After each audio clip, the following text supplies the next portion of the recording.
Fala galerinha, seja mais bem-vindo a mais um vídeo aí do canal do Galego Capixaba. Galera, vou dar um acabamentozinho aqui na barragem, né? Que é a barragem onde vai ficar, onde vai passar os carros, né? Eu tô dando um acabamentozinho aqui já pra deixar alinhado, né, ó, tá vendo? Deixar alinhado aqui o serviço,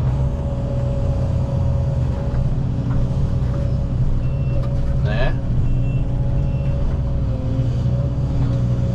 Pra daí pra cima aqui vai subir mais uns 2 metros de material de terra ainda, de barragem, de taipa, né?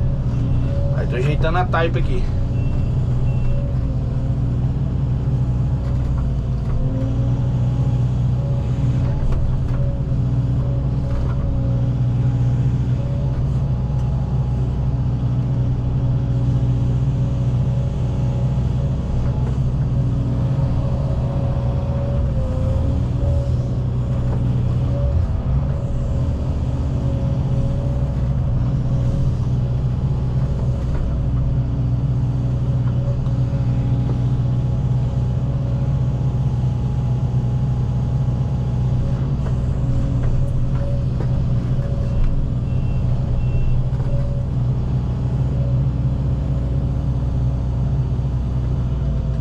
Pertinho do monte aqui.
Aqui eu tô deixando um ressaltozinho ali, galera, porque é o cano que tá ali, entendeu?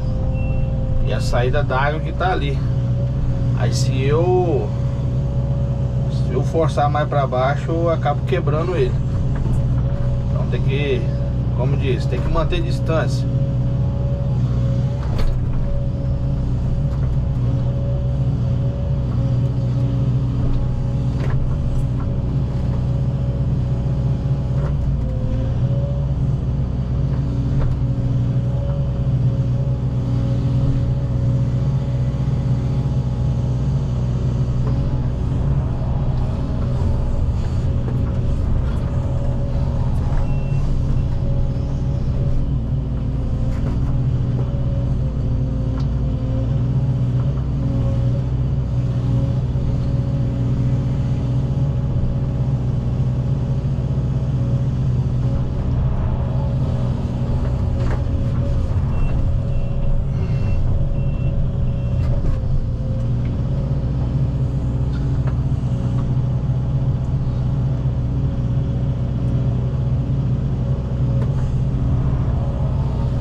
um pause no vídeo aqui, galera. Daqui a pouco a gente continua, beleza?